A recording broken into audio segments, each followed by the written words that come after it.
और अब खबरों में आगे बात करते हैं लखनऊ की, जहां पर सरकार, संगठन और आरएसएस के पदाधिकारियों की आज बड़ी बैठक है। आपको बता दें कि यहां पर सीएम आवास पर देर रात तक चली ये बैठक, जहां पर उत्तर प्रदेश से सरकार और संगठन के कामकाज को लेकर इस बैठक में चर्चा हुई और उपचुनाव से पहले बीजेपी को संघ की सलाह, जहां पर हिंदुत्व के एजेंडे को धार दे बीजेपी। आरएसएस की तरफ से कहा गया है जातिवाद के चलते बीजेपी को हर जिले में नुकसान, ये संघ की तरफ से कहा गया है। ऐसे में हिंदुओं को एक साथ जोड़ने की आवश्यकता है।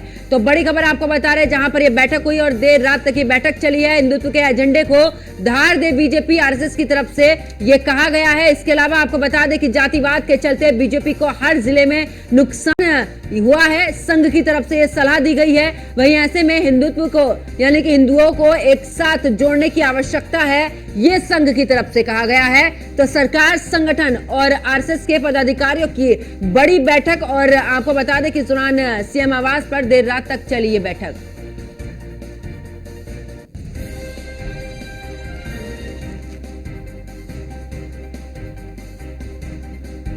और एसोसिएट एडिटर ब्रजेश श्रीवास्तव हमारे साथ में जुड़ चुके हैं। ब्रजेश जी, अगर बात करें, क्योंकि जिस तरीके से यह बैठक हुई है और बैठक में खास करके सलाह भी दी गई है कि हिंदुत्व के एजेंडे को धार दे बीजेपी, ना कि जातिवाद के पीछे पड़े। देखिए पंकज, सबसे बड़ी बात यह है कि अगर हम लोकसभा चुनाव की बात करें तो लोकसभा चुनाव में बीजेपी को सबसे ज्यादा जो नुकसान हुआ वो कहीं न कहीं जातिवादी राजनीति को लेकर के हुआ। जिस तरीके से विपक्ष ने पूरी तरीके से गोलबंद होकर जातिवादी राजनीति को फोकस किया, उसकी वजह से बीजेपी को नुकसान हुआ है। और उस लोकसभा चुनाव में इस बात को लेकर जबरदस्त प्रचारित किया गया कि संघ कहीं न कहीं बैकफुट में था। लेकिन एक बार फिर जब उपचुनाव की तैयारियों को लेकर के बीजेपी ने सबक सीखा है और अब संघ, सरकार और संगठन के बीच में लगातार समन्वय बैठक हो रही है। कल देर रात तक जो है मुख्यमंत्री के साथ जो है संघ के नेताओं की, सरकार और संगठन के नेताओं की बैठक हुई, जिसमें यह तय हुआ है कि अब बीजेपी को चुनाव में सरकार और संगठन को जाति आधारित नहीं बल्कि हिंदुत्व को फोकस करना है। और सीधे तौर पर अगर वो जाति में बटेंगे तो बीजेपी को नुकसान होगा, जो जिस तरह से पहले हुआ है। इसलिए अब सबको मिल करके आगे बढ़ना है। उपचुनाव में आरएसएस की बड़ी भूमिका होने वाली है। आरएसएस के कार्यकर्ता इस बार उपचुनाव में भी जहां जहां उपचुनाव है वहां वहां सड़कों पर उतरेंगे, वहां वहां बीजेपी के साथ कदम ताल करते हुए वहां पर व्यापक प्रचार प्रसार करेंगे। और इसके साथ ही जो पूरी कोशिश ये है कि अब हिंदुत्व के नाम पर सबको लामबंद किया जाए। एक तरफ जहां विपक्ष पीडीए को लेकर यानी जाति और धर्म आधारित राजनीति करना चाह रहा है, वहीं बीजेपी अब संघ के साथ मिलकर हिंदुत्व के एजेंडे को धार देगी। और आरएसएस ने माना है कि केवल हिंदुत्व का एजेंडा ही बीजेपी को जीत दिला सकता है। बिल्कुल, क्योंकि हमने लोकसभा चुनाव में भी देखा कि आरएसएस एक साइड नजर आया, यानी कि उतने एक्टिव नजर नहीं आया। लेकिन ऐसे में बीजेपी को खामियाजा इसका भुगतना पड़ा और कई ऐसे बयान भी उसके बाद सामने आए, चाहे मोहन भागवत की बात कर ले, उनकी तरफ से भी नसीहत दी गई। और आखिरकार अब बीजेपी एक बार फिर से आरएसएस के साथ में मिलकर उपचुनाव में एक नए एजेंडे के साथ खड़ी होगी।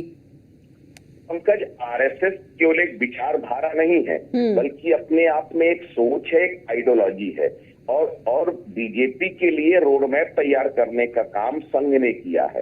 ऐसे में एक बार फिर जो संघ का एक्टिव होना बीजेपी के लिए बेहद फ्रूटफुल साबित होगा। और सबसे बड़ी बात यह है कि जिस तरीके से संघ के नेता सरकार और जो है उसके साथ जो है संगठन के लोगों के साथ बैठ के लगातार चर्चाएं कर रहे हैं, इन्हीं चर्चाओं का अभाव आपको लोकसभा चुनाव से पहले देखने को मिला था, जिसका खामियाजा बीजेपी को मिला।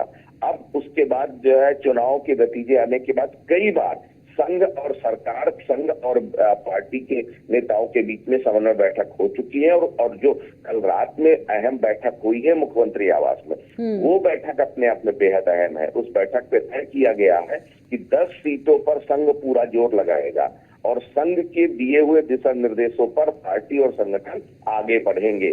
तो अब इसी तरीके से एक उसका लबोलबाब सिर्फ यही है कि अब वो कास्टिज्म की राजनीति नहीं बल्कि अब हिंदुत्व को फोकस करके बीजेपी आगे बढ़ेगी। बिल्कुल, चलिए बहुत बहुत शुक्रिया ब्रजेश श्रीवास्तव जी हमारे साथ जुड़ने के लिए। और साथ ही आपको बता दें कि इस दौरान सरकार, संगठन और आरएसएस की बड़ी बैठक हुई और देर रात तक सीएम आवास पर यह बैठक चली। और अब सीधे तौर पर नसीहत भी दी गई, यानी कि सलाह मान इस दौरान दी गई है कि देखिए यूपी सरकार और संगठन के कामकाज की यहाँ पर चर्चा तो हुई है और साथ ही कहा कि हिंदुत्व कि यहाँ पर पूरे हिंदुओं को लेकर ही चले, ना कि जातिवाद को लेकर बीजेपी आगे बढ़े। और ऐसे में बीजेपी को लोकसभा चुनाव से भी जिस तरीके से कम सीटें इस दौरान बीजेपी को मिली हैं, उसके बाद से आरएसएस की ये नसीहत।